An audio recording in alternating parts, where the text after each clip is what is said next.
Aunty, আপনার কাঁধের ওখানে থার্ড পেপার দেখা যাচ্ছে। আন্টি বোধহয় নিশুর কথার আগামাথা তেমন কিছু বুঝতে পারেনি, তাই কিছুটা উৎসুক চোখে নিশুর দিকে তাকিয়ে বলল, কি বললে? আন্টি, আপনার কাঁধে মাল্টি কালারের থার্ড পেপারের ফিতা দেখা যাচ্ছে। আন্টি আর চোখে কাঁধের দিকে তাকিয়ে কাঁধের কাছ থেকে জামাটা ঠিক করে নিশুর দিকে চোখ বড় বড় করে তাকিয়ে বলল, থার্ড পেপার মানে কি? ওই যে ঢাকলে, ওটাকে আমরা থার্ড পেপার বলি। Modern Unicode language. ও, আন্টি একটা কথা আর জানার ছিল। বলো। তার আগে আন্টি আন্টি বলা বন্ধ করো। I am not your aunty. আমার বয়সও আন্টিদের মতো না। I am still young. Nisho তীক্ষ্ণ চোখে তার দিকে তাকিয়ে মুখ ভেঙচি কেটে মনে মনে বলল, কপাল ভালো যে আপনাকে দাদি ডাকিনি। বয়স তো আমার দাদির চেয়ে বেশি ছাড়া কম হবে না, আবার কথায় কথায় ইংলিশ মারাচ্ছে। বুড়ি। অবশ্য আন্টি নিশুর ভেঙচি দেখল না, কারণ নিশু বোরকা পরা, হিজাব দিয়ে নাক মুখ ঢাকা, খালি চোখ দেখা যায়। নেশু আন্টির দিকে খানিকটা ঝুঁকে বলল, ঠিক আছে আন্টি ডাকবো না। আগে তবে বলুন তো, মাল্টি কালারের থার্ড পেপার কোথায় পেলেন? আমরা তো পাই না। কোন ব্র্যান্ড? দেখতে কিন্তু হেব্বি।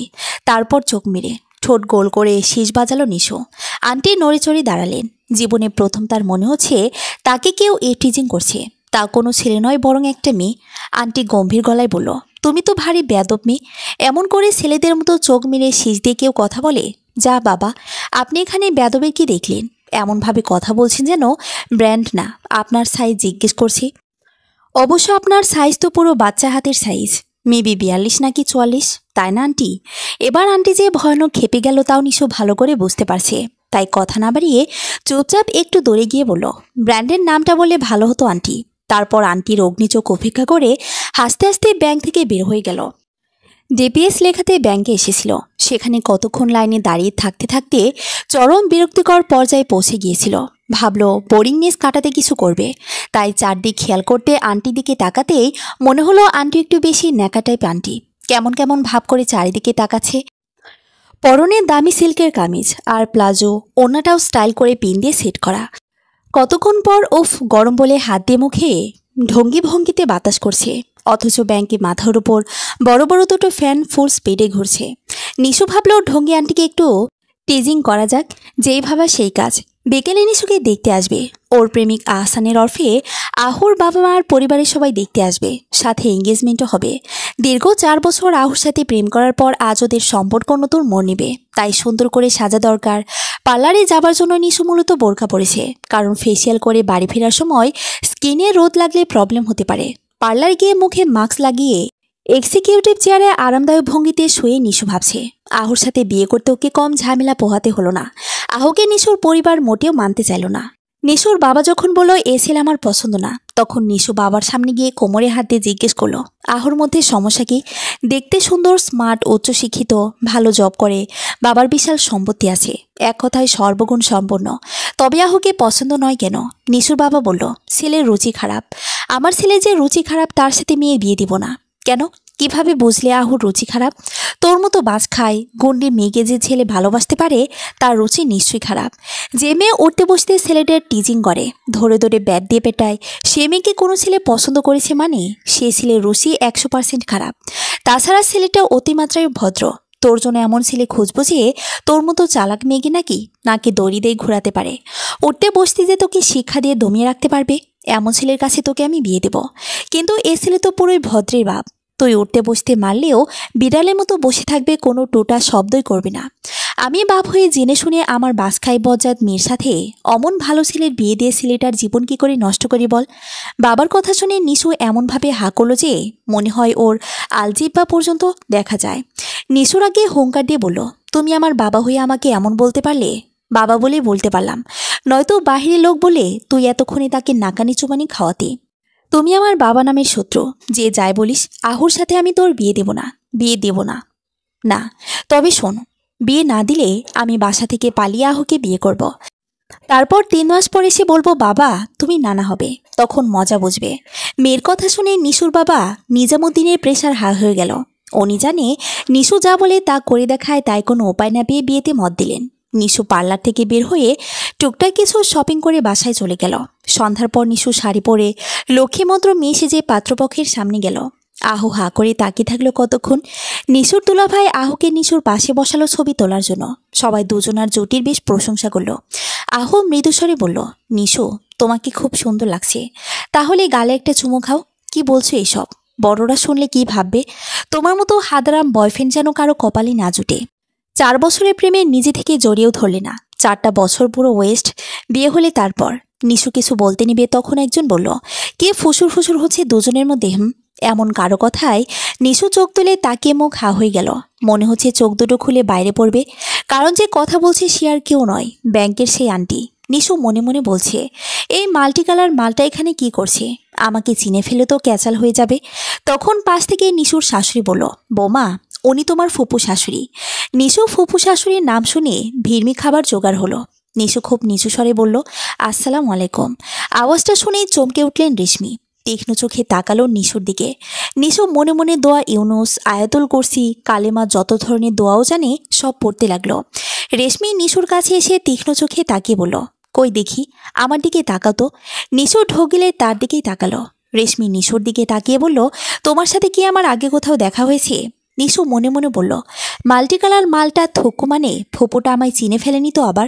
কিন্তু মুখে মেঘে হাসি রেখা ফুটিয়ে বলল, জি না ফুপু আম্মা, আমি আপনাকে আগে কখনো দেখিনি। ও, আমার কেন জানি মনে হচ্ছে তোমার চোখ আগে কোথাও দেখেছি। তোমার গলার শটও বেশ চেনা চেনা লাগছে। আচ্ছা তুমি বোরকা পরো? একদম না, আমার বোরকা পরতে একদম ভালো লাগে না। ও, আজ কি বের হয়েছিলে? জি না ফুপু আম্মা, সারাদিন ঘরেই ছিলাম। মামাকে দুধের স্বর, হলুদ, নিমপাতা, গোলাপের পাপড়ি বেটে ফেস্ট করে সেটা আমার মুখে লাগিয়ে দিয়েছিল। সারাদিন মায়ের সাথেই ছিলাম। বিশ্বাস না হলে বাবা মাকে জিজ্ঞেস করুন। নিশুর মা সুমি বেগম নিশুর কথা শুনে থতমতো খেয়ে গেলেন। উনি মনে মনে বলছে, পাজি মেয়েটার নির্ঘাত কোনো বদমাইশি করেছে। এখন কি সুন্দর করে মিথ্যা বলে আমায় ফাঁসিয়ে দিল। এখন আমাকেও ওর জন্য মিথ্যে কথা বলতে হবে। এই মেয়ের জ্বালায় আল্লাহ নির্ঘাত আমাকে নরকে পাঠাবে। আমি তো ওর মতো পানির মতো মিথ্যে বলতে পারি না, তবুও চেষ্টা করতে হবে। মানে বিয়েটা হয়ে গেলে পুরো এলাকা হাঁপ ছেড়ে বাঁচবে। এ তো মেয়ে না, টাইম বোম, যার ঘড়ির কাঁটা নষ্ট যখন তখন যেখানে সেখানে ধুমধাম ফেটে যায়। রেশমি নিশোর মায়ের দিকে তাকাতেই সুমি বেগম একটু হেসে বলল, জি বিয়ান, সত্যি বলছে, সারাদিন আমার সাথেই ছিল। রেশমি আরও কিছু বলতে গেলে আহুর মা আহিয়া বেগম বলল, কি শুরু করলে রেশমি? প্রশ্ন ব্যাংক খুলে বসলে এখানেও? এখানে পুলিশগিরি করিস না বোন, যা বৌমাকে আশীর্বাদ কর। রাতে আহু নিশুকে ফোনে জিজ্ঞেস করলো, নিশু সত্যি করে বলো তো ব্যাপার কি? ফুপি কি তোমাকে চিনে? হ্যাঁ আবার না মানে? নিশু ব্যাংকের ঘটনা খুলে বলল। আহু শুনে হা হয়ে বলল, সর্বনাশ, টিজিং করার আর লোক পেলে না, তাও রেশমি ফুপুকে। কেন, তোমার ফুপু কি বাঘ না ভাল্লুক? তার চেয়ে বেশিও। হোয়াই বেবি, ফুপিকে আমাদের পুরো বংশের লোক ভয় পায়। উনি রাজশাহী জেলার ডেপুটি কমিশনার ছিল। দীর্ঘদিন পুলিশি কাজে দেশের সেবায় নিজেকে বিলিয়ে দিয়েছেন, বিয়ে পর্যন্ত করেনি। জানো, ফুপু তার জীবনে 5টা এনকাউন্টার করেছে। নিশুর হাত থেকে ধূপ করে ফোনটা পড়ে গেল। ফোনটা তুলে বলল, তোমার ফুপু এত ভয়ানক? জি, আমার বাবা তার বড় ভাই, তবুও বাবা তাকেই ভয় পায়। আমাদের বাড়িতে তার কথার নড়চড় হয় না। সে গত বছর অবসর নিছে। 1 বছর আমেরিকা তার ছেলে রিমনের কাছেই ছিল। এই না বললে সে বিয়ে করেনি। তবে ছেলে কোথা থেকে আসে? লাগোস থেকে ছিঁড়ে আনছে নাকি? নিশু পুরো কথা শুনবা। রিমন আমার বড় ফুপির ছেলে, রেশমি ফুপু ছোট। বড় ফুপির রিমনের জন্মের পর মারা যায়। রেশমি ফুপি তখন রিমনকে নিজের ছেলের মতো মানুষ করতে থাকে। রিমন তাকে মা বলে ডাকে, আর আমরা সবাই সেটা জানি। আর মানে, ওয়াও, তোমার ফুপি তো জোশ একজন মহিলা। জি, কিন্তু রাগী ভীষণ। যদি কোনোভাবে জানতে পারে তুমি এ কাজ করেছ, তাহলে বিয়ের কথা ভুলে যাও। আমি কি ইচ্ছে করে করেছি নাকি? জি, আপনি ইচ্ছে করেই করেছেন। আহো, এখন কি হবে? দয়া করো যাতে তোমাকে চিনতে না পারে। নিশু চুপ করে রইল। আহো সেটা দেখে বলল, নিশু, থার্ড পেপার মানে কি? তোমার মাথা আমার মুন্ডু। 2 দিন পর রেশমি তার কলেজের এক কাজে নিশুদের এলাকায় গেল। বহু পুরনো এক বান্ধবীর সাথে গতকাল তার দেখা হয়েছে। সে এলাকায় থাকে। আজ সারাদিন বান্ধবীর বাসায় থাকা প্ল্যান করে আছে সে। আহু তার সাথে আসছে। রেশমিকে তার বান্ধবীর বাসায় নামিয়ে দিয়ে আহু নিশুর সাথে দেখা করবে। কিন্তু নিশুদের রাস্তার মোড়ে আসতেই, রাস্তার অপোজিট থেকে তাকাতেই আহুর চোখ খুলে হাতে পড়ার উপক্রম হলো। রাস্তার অপোজিট সাইডে নিশু কটা ছেলেকে ব্যাট দিয়ে আচ্ছা মতো পিটানি দিচ্ছে। আহু রেশমির দিকে তাকাতেই রেশমি বলল, আহু, ওটা তোর হবু বউ নিশিথিনী না? না না, একদম না ফুপি, তুমি ভুল দেখছো। চলো তোমাকে তোমার বান্ধবীর বাসায় দিয়ে আসি। না, আমি ভুল দেখিনি, ওটা নিশ্চয়ই নিশু। চলো তো। রেশমি আহুর হাত ধরে টেনে রাস্তার অপর পাশে যেতে নিল। আহু মনে মনে বলল, গেল গেল, আমার বিয়েটা গেল। ওরে নিশু, তুমি কেন করো হিসু? না মানে সাপের মতো করো হিসফিস। সবসময় নাকের ডগায় রাগ নিয়ে ঘোরো। বেচারা কোন ছেলে জানি হাত পা ভাঙছে আজ। আচ্ছা নিশু কি বিয়ের পর এমন থাকবে? আমাকেও কি মারবে? কথাটা ভাবতে আহুর গা ঝাড়া দিল। রাস্তার অপর পাশে গিয়ে ভিটেলে ভেতরে গিয়ে দেখল একটা ছেলে রাস্তায় বসে কাছে, আর দুটো বলছে, ভাইরে, মেয়েদের হাতে মার খেয়েছিস বলে কাঁদিস না, আমরাও তো খেয়েছি, আমরা কি কাঁদছি? ছেলেটা করে কাঁদতে কাঁদতে বলল, শালা, তোদের মতো দুটো ডামরা বন্ধু থাকতে একটা মেয়ে আমাকে এমনভাবে মারল। শালা, এমন এমন জায়গায় ব্যাট দিয়ে মারছি যে না কাউকে দেখাতে পারবো, আর না সহ্য করতে পারবো, না নিজে নিজে ব্যথার মলম লাগাতেও পারবো। ওদের এমন উদ্ভট কথা শুনে পাশের লোকজন মুখ টিপে টিপে হাসছে। রেশমি একজনকে জিজ্ঞেস করলো, ভাই, কি হয়েছে এখানে? আর বলবেন না আপা, ওই 3 হারামজাদা একটা মেয়েকে শীষ বেজে টিজ করেছিল। সেটা দেখে আরেকটা মেয়ে ওদের আচ্ছা মতো ধোলাই দিছে। মেয়েটা কোথায় জানি না, হুট করে কোথায় যেন গায়েব হয়ে গেল। রেশমি লোকটাকে ধমক দিয়ে বলল, গায়েব কি করে হয়? আহো, চল নিশুদের বাসায়। ফুপি সেখানে কেন যাবে? তোমার বান্ধবী তো ওয়েট করছে। আরে রাখ তোর বান্ধবী, চল আমার সাথে। রেশমি নিশুদের বাড়ির উদ্দেশ্যে হাঁটা ধরলে আহু ছেলেগুলোর কাছে গিয়ে বলল, ভাই কাঁদিস না, তুই এমন এলাকায় এসে মেয়েদের টিজ করলি যেখানে কিনা এক সিংহী থাকে। ছেলেটা চোখ মুছে বলল, ভাই তুমি কে? আমি ওই সিংহীর কবলে আটকা পড়া এক নিরীহ হরিণ। ছাগল বলতে পারতাম, কিন্তু তাতে সম্মানে লাগে, তার সে হরিণ বেটার। চলি ভাই, যাবার আগে সাবধানে যাস, তোর প্যান্টের পিছন দিক ছিঁড়ে গেছে। ভেতরে সস্তা আন্ডারওয়্যার দেখা যাচ্ছে। মেয়েদের হাতে মার খেতে আসলে একটু ব্র্যান্ডের জিনিস পরে আসতে হয়। বোকা ছেলে। ছেলেগুলো বোকার মতো আহুর দিকে তাকিয়ে রইল। আহু দ্রুত গতিতে হেঁটে রেশমির কাছে গেল। নিশুর বাবা নিজামুদ্দিন আহু আর রেশমিকে দেখে ভিতরে স্বাগতম জানালেন। তিনি যে রেশমিকে দেখে একটু অবাক হয়েছেন তা তো বোঝাই যাচ্ছে। তারপর মুখটা হাসি হাসি করে সালাম নিয়ে কৌশল বিনিময় করল। রেশমি তার প্রশ্নের জবাব দিয়ে বলল, নিশু কোথায়? নিজামুদ্দিন কি বলবে, সে তো নিজেই জানে না নিশু কোথায়। মেয়েটা কোথায় যখন যায় তা কাউকে বলে যায় না। ইদানিং নিশুকে নিয়ে তিনি বেশ ভয়ে থাকে। তাই তাদের প্রশ্নের জবাব এড়াতে নিশুর মা সুমিকে ডাক দিয়ে বলল, নিশাদের মা, দেখো কারা এসেছে। নিশাদ নিশুর বড় ভাই, নিশুর থেকে 6 বছরের বড়। আর নিশুর এমন গণ্ডি হবার পেছনে পুরো কৃতিত্ব তার। ছোটবেলা থেকে নিশাদ নিশুকে শিখিয়েছে অন্যায় করলে সহ্যও না করতে, মেয়ে বলে কেউ পুলিং করলে তাকে মেয়েদের পাওয়ার দেখিয়ে দিতে। সাধারণত বাঙালি পরিবারের সবাই নিজেদের ঘরে মেয়েকে গান, নাচ, কবিতা লেখা শিখায়, কিন্তু নিশাদ নিশুকে মার্শাল আর্ট শিখিয়েছে। নিশাদ চেয়েছিল নিশুকে বক্সিং চ্যাম্পিয়ন বানাতে, কিন্তু উন্নত ব্যবস্থা না থাকায় সেটা হলো না। নিশু যখন কাউকে মেরে আসে, নিশাদ তখন বোনকে আদর করে বলে, আমার বাঘিনী। কেউ নিশু নামে নালিশ করলে নিশাদ বিচার না করে উল্টো তাকে শাসিয়ে দেয়। নিশাদের কারণে বাড়ির কেউ নিশুকে কিছু বলতে পারে না। নিশাদ নিশুকে এতটা ভালোবাসে যে বিয়ের জন্য মেয়ে দেখতে গেলে মেয়েকে সরাসরি বলে, আমার বোনের দুষ্টুমি যদি সহ্য করতে না পারো তবে বিয়ে হবে না, বা বিয়ের পর যেদিন আমার বোনকে কটু কথা বলবে সেদিন আমার বাড়িতে শেষ দিন হবে। এই জেদের কারণে বিয়ে পর্যন্ত হচ্ছিল না নিশাদের। কিন্তু বর্তমানে নিশু নিজে মেয়ে দেখার দায়িত্ব নিয়েছে। সবার ধারণা এবার নিশাদ বিয়ের পিঁড়িতে বসবে। নিজামুদ্দিনের ডাক শুনে সুমি ভেতর থেকে বের হলো। রেশমিকে দেখে তিনিও খানিকটা অবাক হলেও কুশল বিনিময় করলেন। রেশমি তাকে জিজ্ঞেস করলো, নিশু কোথায়? সুমি বলল, নিজের রুমে। আহো মনে মনে বলল, নিশু এর মধ্যে রুমে এসে পড়েছে, বা অবশ্য তো নিশু, ওর দ্বারা কিছু অসম্ভব নয়। রেশমি সুমির দিকে তাকিয়ে বলল, আমি কি নিশু রুমে যেতে পারি? হ্যাঁ হ্যাঁ অবশ্যই। রেশমি আহুকে সাথে নিয়ে নিশু রুমের সামনে গিয়ে দেখলো দরজা ভেজানো। তিনি দরজা হালকা ধাক্কা দিতেই খুলে গেল। নিশু ঘুমাচ্ছে। রেশমি কিছুক্ষণ নিশুর দিকে তাকিয়ে থেকে আহুর দিকে তাকিয়ে বলল, আমার বোধহয় দেখার ভুল হয়েছে। যাই হোক, আমি নিচে বেয়ানির সাথে কথা বলি, তুই ওর সাথে কথা বল। আহু মনে মনে হাঁপ ছেড়ে বাঁচল। রেশমির রুম থেকে যেতে আহু নিশুর দিকে তাকালো। মেয়েটা ঘুমের ভান ধরে থাকলেও কি সুন্দর লাগছে। আহুর নিশুর দিকে তাকিয়ে বলল, নিশু, তুমি তো আমার মনটা চুরি করে নিছো। নিশু তখনও চোখ পিটপিট করে ঘুমের ভান ধরে রইল। আহুর মাথায় একটু দুষ্টুমি বুদ্ধি আসলো। নিশু রুমের দরজাটা বন্ধ করে টুপ করে নিশুর চাদরের ভিতর ঢুকে নিশুকে গভীরভাবে জড়িয়ে নিয়ে কপালে চুমু খেলো। নিশু লজ্জায় লাল হয়ে গেল। আহু নিশুর দিকে তাকিয়ে বলল, এই প্রথম তোমাকে এত লজ্জা পেতে দেখলাম, কিউট লাগছে। নিশু চোখ মিলে আহুর দিকে তাকিয়ে বলল, তোমাকে দেখছি বেশ সাহস হয়েছে। আহু নিশুকে আরো শক্ত করে জড়িয়ে ধরে বলল, সাহস সবসময় ছিল নিশু, শুধু দেখায়নি।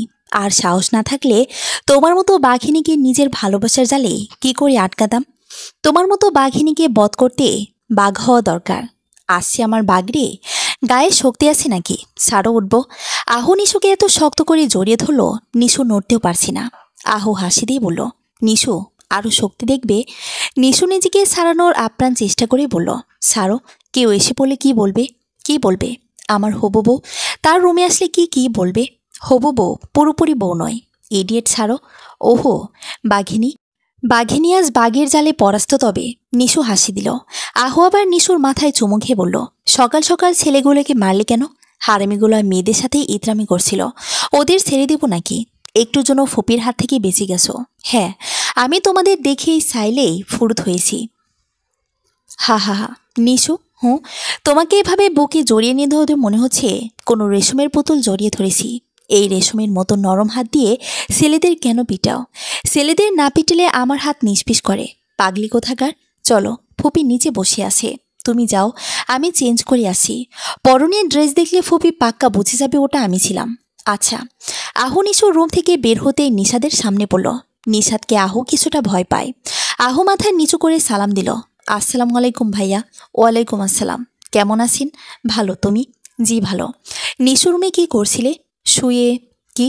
আমার বোনের সাথে উল্টাপাল্টা কিছু করলে খবর আছে। না না, কিছু করিনি, আমি তো দেখা করতে আসছিলাম। আপনার কি মনে হয় নিশুর মতো মেয়ের সাথে উল্টাপাল্টা করা সহজ নাকি? না করলেই ভালো। বিয়ের আগে বা পরে আমার বোনকে কোনোরকম কষ্ট দিলে মনে রেখো। তা তোমার কাজ কেমন চলছে? আহু স্বস্তির নিঃশ্বাস ফেলে মনে মনে বলল, এই দুই ভাই বোনের কারণে আমার হার্টে সমস্যা হবেই হবে। তারপর হাসি দিয়ে বলল, আপনাদের দোয়াই বেশ ভালো। নিশাদ আহুর দিকে তাকিয়ে বলল, আহু, জি ভাইয়া। তোমার কাজিন অনু কেমন আছে? আপনি অনুর কথা কেন জিজ্ঞেস করছেন? না এমনি, তেমন কিছু না, চলো নিচে। আহু মনে মনে বলল, ওরে শালা, তবে নিশু ঠিক বলেছিল, তুমি মনে মনে আমার বোনের সাথে ইঙ্কু পিঙ্কু করতে চাও। ব্যাপার না, নিশুর কাছ থেকে পুরোটাই জানতে হবে। নিশু সুন্দর হালকা রঙের থ্রি পিস পরে ভদ্র মেয়ে সেজে নিচে গিয়ে রেশমির সাথে কথা বলল। রেশমি বলল, নিশু, তুমি মারামারি করতে পারো? নিশু খানিকটা থতমত খেয়ে বলল, মারামারি কিভাবে করে? আমি তো একটা বিড়ালকেও ধমক দিয়ে দাঁড়াতে পারি না। পাশে দাঁড়িয়ে নিশুর চাচি মনে মনে ভাবছে, কেমন সহজ সরল সে যে মিথ্যে বলছে দেখো। অথচ সেদিন পাশের বাসার কালো বিড়ালটাকে হাত পা বেঁধে ঘণ্টাখানিক রোদে শুকিয়ে রাখছিল, কারণ বিড়ালটা ওর কেক খেয়েছিল। সেদিনের পর পাশের বাড়ির বিড়ালটা আমাদের বাড়ির এমুখো হয় না। গত সপ্তাহে মিনাল কাকার টাকের যে কটা চলছিল সব কটা কেটে ফেলেছে, কারণ মিনাল কাকার নাকি চরিত্রে গণ্ডগোল। বেচারা আমাদের বাড়ির সামনে দিয়ে পর্যন্ত যায় না। ওর বিয়ের জন্য এক ঘটর সম্বন্ধ এনেছিল, তাকে চুলকালীন এমন ওষুধ দিয়েছে যে সে আমাদের বাড়ির নাম শুনলে ভয়ে কাঁপে। নিশুর চাচিকে ধাক্কা দিতে তার ধ্যান ভাঙল। রেশমি আরও কিছুক্ষণ কথা বলেই চলে গেল। আহু মৃদু হেসে মনে মনে বলল, পাগলি একটা। রাতে আহু নিশুর সাথে ফোনে কথা বলছে, তখন নিশু বলছে, আহু, তুমি আমাকে যেদিন প্রপোজ করেছিলা সেদিনের কথা মনে আছে? বাংলা সিনেমায় যেমন মাথায় আঘাত লেগে সব ভুলে যায়, আমার মাথায় তেমন আঘাত লাগলেও আমি ওই ভয়াবহ দিন ভুলব না। নিশোয়ের এক খ্রিস্টান বান্ধবীর বিয়েতে চার্চে গিয়েছিল। বিয়ের সকল অ্যারেঞ্জমেন্ট শেষ হওয়ার পর ক্যাথলিক চার্চের সামনে দাঁড়িয়ে সব বান্ধবীরা ছবি তুলছিল। নিশো বান্ধবীর সাথে ছবি তুলছিল আর কথা বলছিল। নিশো এই প্রথম ক্যাথলিক চার্চে আসে। হেমির বিয়েতে অ্যাটেন্ড করার সবচেয়ে বড় কারণ ওদের ধর্ম বিয়ে কিভাবে হয় সেটা সরাসরি দেখবে। টিভিতে নিশো বহুবার চার্চে কিভাবে বিয়ে হয় দেখেছে, কিন্তু সরাসরি দেখার লোভটা সামলাতে পারল না। বান্ধবীদের সাথে কথা বলার সময় পিছন থেকে কেউ একজন নিশুর ওড়না ধরে হালকা টান দিল। নিশু পিছন ফিরতেই আহু হাঁটু গেড়ে বসে সাদা রঙের একগুচ্ছ গোলাপ ফুল নিশুর দিকে বাড়িয়ে বলল, নিশু, আমরা দুজন চার্চের মতো একটা পবিত্র স্থানে দাঁড়িয়ে আছি। আমাদের ধর্মে যেমন মসজিদ পবিত্র, খ্রিস্টান ধর্মে তেমন চার্চ পবিত্র। এই পবিত্র স্থানে দাঁড়িয়ে সত্যি মনে বলছি, আমি তোমাকে বিয়ে করতে চাই, খুব ভালোবাসি তোমায়। তুমি চাইলে এখনই তোমার পরিবারের সাথে কথা বলতে পারি। নিশু কিছুক্ষণ আহুর দিকে তাকিয়ে থেকে বলল, কে আপনি? আমাকে কিভাবে চিনেন? আহুর হাত থেকে গোলাপের গোছটা পড়ে গেল। আহু মুখ ভার করে বলল, তুমি সত্যি আমাকে চিনতে পারোনি?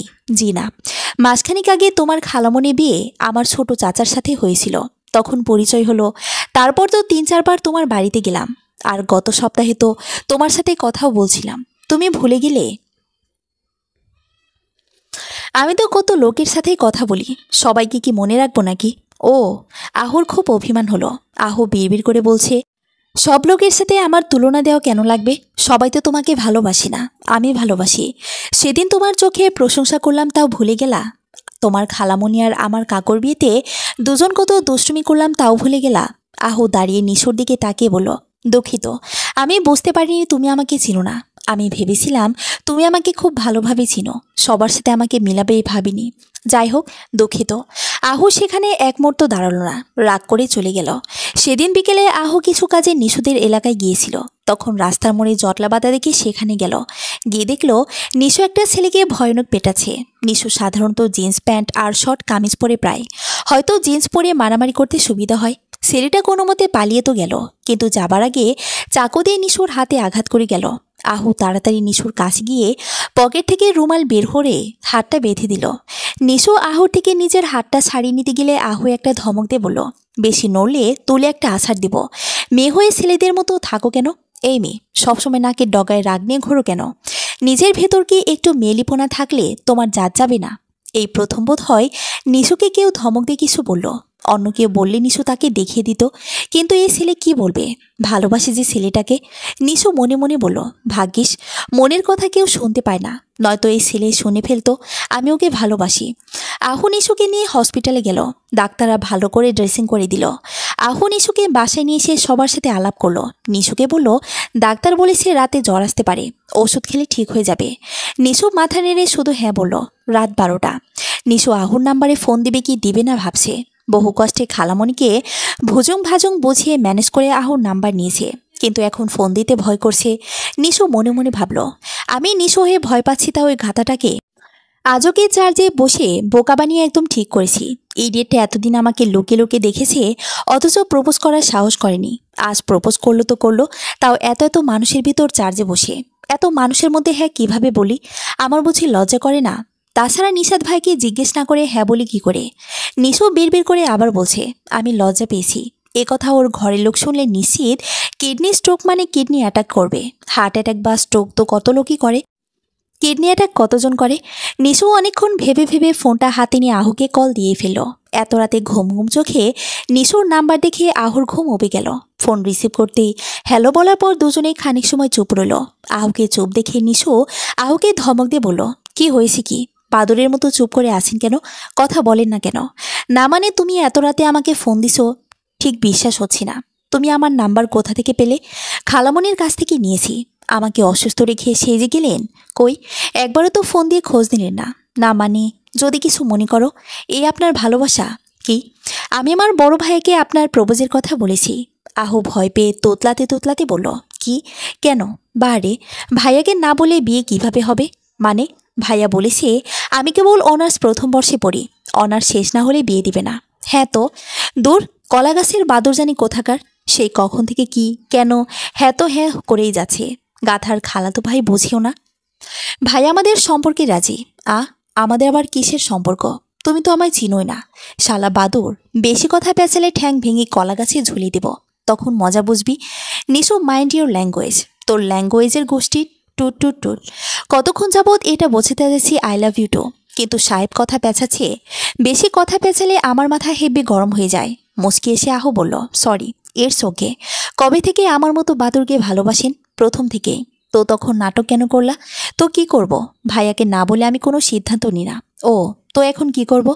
আচ্ছা, গাধার পাল্লায় পড়লাম তো। বলি, তোমাকে এখন আর প্রেম করাও শিখাবো? আহু অট্টহাসি দিয়ে বলল, তোমার প্রেম তো মারামারি করা। প্রেম তো আমি তোমায় শিখাবো নিশু। রোজ প্রেমে নতুন নতুন অধ্যায় পড়াবো, শিখাবো, শিখবে।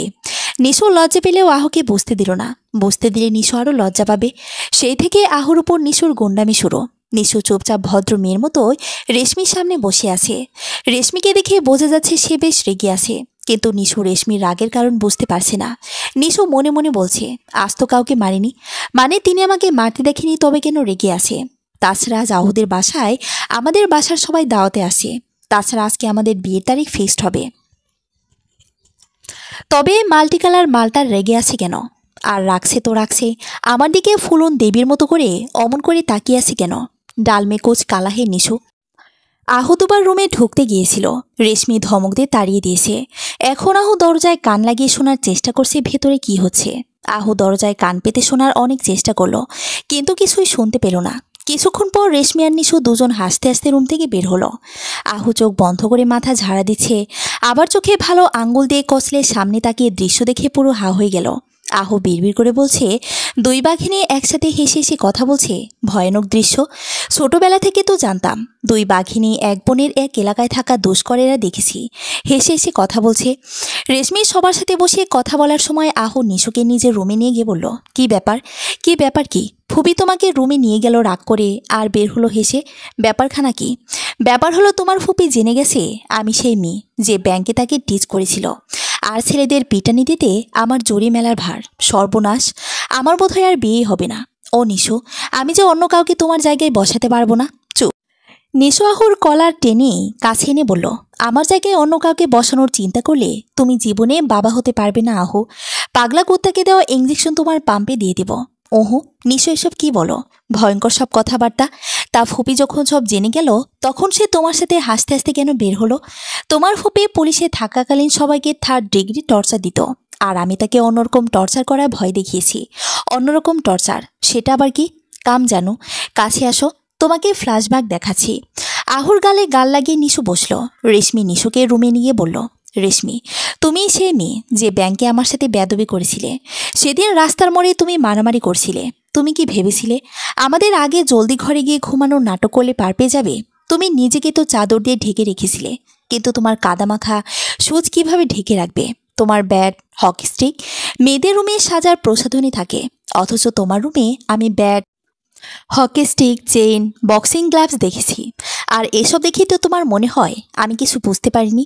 তোমাদের এলাকায় খোঁজ নিয়ে জেনেছি এলাকার সবাই তোমাকে খুব ভয় করে। তুমি দেখতে মেয়ের মতো সুন্দরী হলে কি হবে? তোমার ভেতরের 4-5টা গুন্ডা ছেলে লুকিয়ে আছে। নিশু নিজের জামার ভিতরে তাকিয়ে বলল, কোথায় আমার ভিতরে 4-5টা গুন্ডা? আমি তো আমার ভেতরে সেটা দেখতে পাচ্ছি যা আপনার ভিতরে আছে। রেশমি নড়ে চড়ে বসে বলল, ইডিয়েট, আমি চারিত্রিক বৈশিষ্ট্যের কথা বলছি। ও, এখন বলো, তোমার মতো গুন্ডা মেয়ে যে কিনা রোজ ছেলেদের না পিটালে পেটের ভাত হজমই হয় না, যাকে কিনা এলাকার বাচ্চা থেকে বুড়ো লোক গন্ডি ডাকে, তার সাথে আমাদের ছেলে বিয়ে দেওয়া ঠিক হবে? অবশ্যই ঠিক হবে। তোমার একটা পজিটিভ দিক দেখাও। আপনার আহু আমাকে পাগলের মতো ভালোবাসে, এটা তো আহুর পজিটিভ দিক হলো। তোমার পজিটিভ দিক বলো। এটাই আমার পজিটিভ দিক। যদি বলি আমি আহুকে আমার পুরোটা দিয়েই ভালোবাসি, তবে হয়তো আপনার সেটা বিশ্বাস হবে না, বা বিশ্বাস হলেও আমার ভালোবাসার মূল্যায়ন হয়তো করবেন না। কিন্তু যেখানে আহু আমার জন্য পাগল, সেখানে আপনি আমাকে আহুর বউ হিসেবে মানতে বাধ্য। স্মার্ট গার্ল, চালাকি করে সঠিক জায়গায় হাত দিয়েছো। I know I am smart. তবুও যদি না মানি তবে? ফুপু আম্মা, আপনি আমাকে বোধহয় চিনেও চিনতে পারেনি। I am Nisho. কারো কোনো কিছু না মানা না মানার পরও আমি করি না। আমি সেটা করি যেটা নিজের মন চায়। আহু কিন্তু পরিবারকে কষ্ট দিয়ে তোমাকে বিয়ে করবে না, জানি। আমি চাইও না আহু তেমন করুক। যে ছেলে একটা মেয়ের জন্য নিজের অত সুন্দর পরিবার ছাড়তে পারবে, তার মানে আমার থেকে ভালো কাউকে পেলে সে আমাকে ছাড়তেও দুবার ভাববে না। আর আমার আহু তেমন নয়। Good thinking, I am impressed. জি ধন্যবাদ। তবুও তোমার গুন্ডামির জন্য যদি না মানি তবে? তাহলে আপনাকে গুন্ডামি দেখব। মানে? ফুপু শাশুড়ি আম্মা, মনে আছে গত পরশু আপনাকে একটা পাগল কুকুর তাড়া করছিল? আমি এসে আপনাকে আমার স্কুটারে তুলে নিয়েছিলাম বলে বেঁচে গিয়েছিলেন, নয়তো 14টা ইঞ্জেকশন লাগতো। তো তো ভাবুন, রোজ যদি কয়েকটা পাগলা কুকুর আপনাকে তাড়া করে তবে কেমন হবে? আপনার নামে বড় বড় বাক্সের কিছু পার্সেল আসলো। পার্সেল খোলার সাথে সাথে বাক্সের ভেতর থেকে 100 ইঁদুর আর 100 ব্যাং লাফিয়ে আপনার গায়ে পড়ে, সারা ঘরময় ছড়িয়ে পড়ে, তবে কেমন হবে? আরও কিছু বাক্স থেকে তেলাপোকা, টিকটিকি কিংবা কেঁচো বের হলো, তবে কেমন হবে? রেশমির গা গলে উঠল। নাকমুখ বোচা করে বলল, নিশু, তুমি কি নোংরার ভয়ানক? এর চেয়ে ভয়ানক আরেকটা কথা বলি, তা হলো ফুপু শাশুড়ি আম্মা, আপনি দাদি হতে যাচ্ছেন। আহুর সন্তান আমার পেটে। রেশমি বিছানায় লাফ দিয়ে উঠিয়ে দাঁড়িয়ে বলল, হোয়াট? আরে ফুপু শাশুড়ি, হাইপার হবে না, আপনার প্রেশার বেড়ে যাবে। বিশ্বাস না হলে আহুকে কি জিজ্ঞেস করবেন।